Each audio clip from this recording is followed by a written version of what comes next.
Boa noite a todos. Dando continuidade ao nosso tema, então, e já encaminhando para os finalmente, para os momentos derradeiros no que tange ao empresário individual, e reiterando, eu acredito que nós paramos nesse tópico na última aula, direitos do empresário individual. E aí, quais são esses direitos? O que tem assegurado o empresário individual? Primeiro ponto, a inscrição, algo que a gente conversou. A inscrição não vejo bem como direito, é mais um dever. A lei exige que ele proceda à inscrição, então, no registro competente. Aqui sim, um bom direito à recuperação de empresas, então pode o empresário individual pleitear a aplicação da recuperação de empresas, tanto no âmbito judicial quanto extrajudicial. Ele pode, atuando em nome próprio, requerer a autofalência, também elemento importante. Ele pode requerer a falência de outro empresário, desde que credor de um título extrajudicial.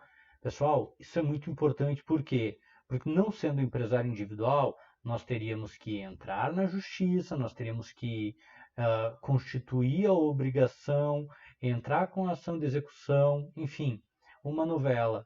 Sendo empresário individual, vai direto ao ponto. Tem o título extrajudicial, já entra com o pedido de falência. A utilização dos seus livros como prova em processo judicial, importantíssimo também. Muito, muito bom. A gente já vai falar sobre esses livros, quais são. A proteção da sua identificação do nome empresarial. O empresário individual ele vai atuar através de firma. Ele vai ter o seu próprio nome no jogo. Resumo da história, tem que ser protegido. Então, vai ser o último tópico que nós falaremos na aula de hoje, o nome empresarial. E desde já fica assegurado que é o empresário individual, tem proteção o seu nome empresarial, a sua firma empresarial. Lembrando que todos esses direitos se aplicam também ao empreendedor individual sob responsabilidade limitada, os EIRELIs. Pessoal, esse ponto aqui, ou atenção que eu coloquei no final, ele é muito importante, por isso eu chamo a atenção de vocês mais uma vez. Por que que ser empresário individual não é tão bom quanto ser uma sociedade empresarial, participar de uma sociedade empresarial? Justamente pela questão da limitação da responsabilidade. Enquanto lá na sociedade empresarial nós teremos uma responsabilidade que poderá ser limitada, o empresário individual não goza desta limitação, ou seja, ele vai responder integralmente com os seus bens pessoais, tanto pela atividade empresária, perdão, tanto aos bens afetados à atividade empresária quanto aos seus bens pessoais. Eu lembro a vocês da última aula que nós fizemos uma pequena discussão sobre o empresário individual casado e poderia haver a possibilidade de uma discussão sobre o alcance ou não dos bens que pertençam ao cônjuge meeiro. Então, quer dizer, haveria aqui a possibilidade de tentar argumentar que a responsabilidade iria integralmente sobre os bens afetados à atividade empresarial e até a metade daqueles que pertencem ao empresário individual na sua relação conjugal. Então, para tentar proteger o patrimônio da esposa, por exemplo, que não participa da atividade empresarial e que não teve benefício num possível prejuízo do empresário na sua atividade executada individualmente. Então, a sociedade ela se torna interessante por isso, pela limitação da propriedade e principalmente pela separação patrimonial.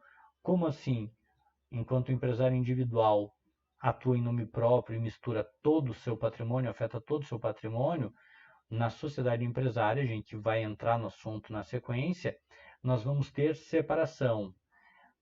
A pessoa física é uma, as pessoas, perdão, são algumas, e a empresa, a atividade empresarial é outra coisa. Então a sociedade é uma realidade, vai ter a sua própria personalidade jurídica, o seu CNPJ e o seu patrimônio, se distinguindo da figura dos sócios. Então, esses são os direitos do empresário individual que eu acredito que já havíamos tocado no assunto. Aí, o primeiro direito visto aqui, a inscrição, que eu falei para vocês que é um dever. Então, vai se inscrever aonde? No registro. Agora, para que serve um registro no Brasil? Os registros eles já têm uma nomenclatura que diz registro público. Por que público? Porque qualquer pessoa pode ir lá e pedir informações. Então, a finalidade dos registros é dar publicidade a atos jurídicos. Para quê? Para que qualquer pessoa possa procurar o local e requerer vista, requerer cópia dos documentos ou informações dos documentos e das informações que ali foram prestadas. Eu lembro a vocês que nós tivemos essa discussão algumas aulas atrás, quando nós falamos dos negócios que celebramos com empresas, sem ir lá olhar se estão regulares, se tem capital social, qual que é o patrimônio que está afetado, até que ponto vai a responsabilidade de cada um dos sócios, se os sócios, se as pessoas que estão trabalhando, que estão à linha de frente, de fato integram o estatuto ou o contrato social. Então, tudo isso vocês podem descobrir no Registro Público de Empresas Mercantis, por exemplo. Saliento aqui que nós temos no Brasil uma divisão do sistema de registro das atividades econômicas.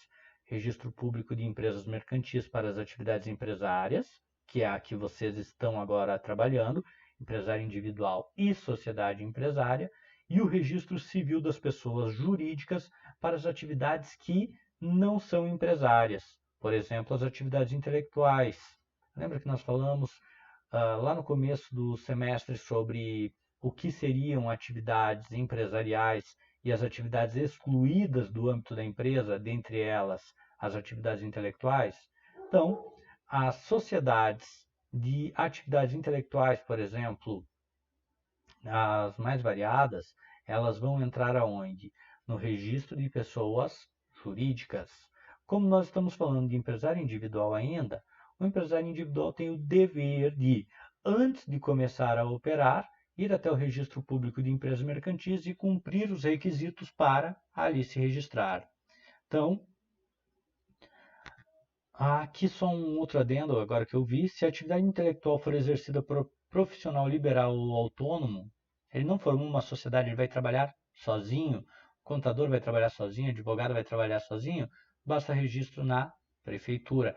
Sempre lembrando, pessoal, que isso não se mistura com a questão do registro no órgão de classe. Então, vocês vão trabalhar com o seu respectivo órgão de classe, os médicos no seu, os advogados nos seus, cada um dentro da sua realidade. Só que além do registro de classe, vocês têm outras obrigações aqui que entra. Fez uma sociedade de atividade intelectual, registro civil de pessoas jurídicas. Vai atuar sozinho, de maneira individual, em atividade intelectual, na municipalidade, no órgão do Poder Executivo Municipal. Quanto ao prazo, a apresentação dos documentos para a realização do registro deve ser feita em 30 dias a partir da assinatura do ato constitutivo, sob pena de responsabilidade por perdas e danos. Requerido além do prazo nesse artigo, depois dos 30 dias, o registro somente produzirá efeito a partir da data da sua concessão. Todavia, a gente chama atenção para o quê? Que se fizer depois, mas já estava atuando antes, responderá por perda e dano em caso de omissão ou demora. Quanto àquilo que nós falamos de que a inscrição, de que o registro, longe de ser um dever, era uma obrigação, aqui está no 967 do Código Civil, determinação de que o empresário individual